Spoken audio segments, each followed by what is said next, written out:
With us now is Senator Sheldon Whitehouse, a Democrat from Rhode Island who sits on the Senate Judiciary Committee. Senator, thanks so much for being with us. It's a House committee that has subpoenaed Ghislaine Maxwell and wants to depose her, not on the Senate side, but I am curious, if you had a chance to speak with her, as I guess the Deputy Attorney General of the United States is today, what would you want to know from her?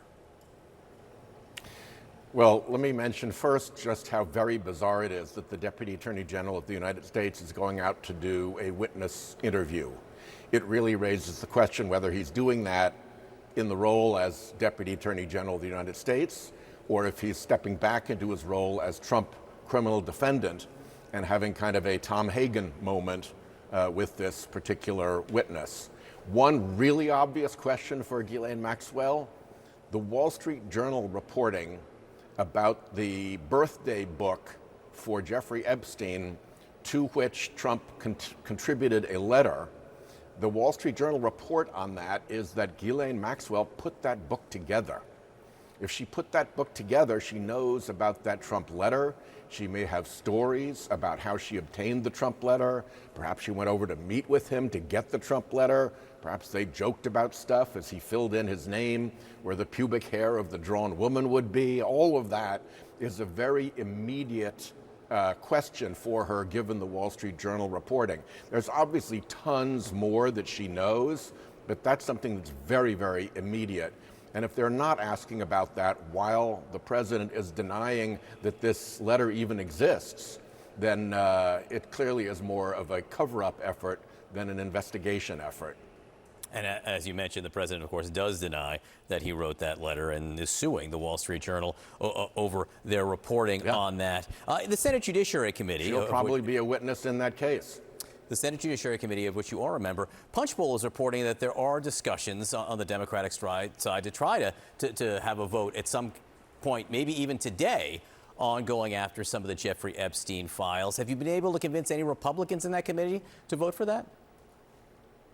The problem with Senate subpoenas, which we discovered, or which was demonstrated when we subpoenaed Leonard Leo about his mischief packing the Supreme Court, is that in order to enforce a subpoena in the Senate, you have to go to the floor and get a vote which is filibusterable, and you have to get floor time.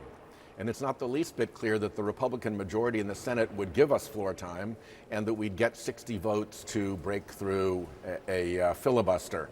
So it's more important for the House to proceed because they don't operate under the shadow of a filibuster.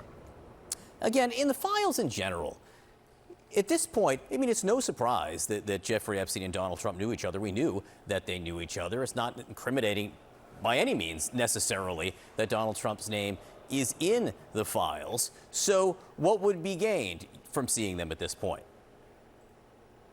Well, I think at this point, the issue is likely as much the cover-up as the underlying conduct. If they were just friends, if Trump was not involved in or aware of Epstein's misconduct, despite having pointed out to reporters that he seemed to like very young women, if that was all true, you still have this question of who knew what about Trump being in the files, who was untruthful to the public about what they knew and whether he was in the files. You potentially have a flat-out lie with Ghislaine Maxwell having the story about Trump's letter, which he denies even exists. So you get into a lot of credibility issues on this, even if, and that's an if, even if Trump neither participated in nor was aware of all of this. Yeah. And when you throw in the Ron Wyden information, the $1.5 billion in suspicious financial activity reports associated with Jeffrey Epstein, and you wonder why none of that was investigated by the Bondi Department of Justice, that adds a whole new wrinkle to who's telling the truth, who's doing a cover-up, where's the real investigation, what the hell is going on here? And again, we should note no indication before, or now that President Trump is accused of any kind of wrongdoing in regards to Jeffrey Epstein, and their friendship, by all accounts, ended decades ago. I do want to ask you, you're on the Judiciary Committee, which, without any Democratic help, moved through the nomination of Emil Bove to the appeals court. You spoke on this nomination last night in the Senate. What's your feeling about where it's headed? Well, I think there's some anxiety on the Republican side. Bove is a genuinely bad guy. He was in the Department of Justice for 6 months and managed to get into or run 3 significant known instances of very real and grave prosecutorial misconduct.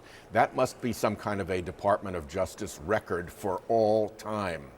One of those instances of prosecutorial misconduct is the subject of a court contempt investigation, which has been stalled by 2 Trump judges on the D.C. Circuit Court of Appeals, but one day will go forward. And one day those facts will come to light about this man's misconduct. And all the Republicans who voted for him, having turned a blind eye to this information, having rushed it through while the stall was in place, I think there'll be an accountability moment for them. Why did you not wait for this sworn court testimony about this individual's misbehavior before you shoved him onto the court? So this isn't going away. I think this individual is going to be the subject of continued scrutiny even after he's on the bench if he gets there. Senator Sheldon Whitehouse from Rhode Island, we appreciate your time today. Thank you.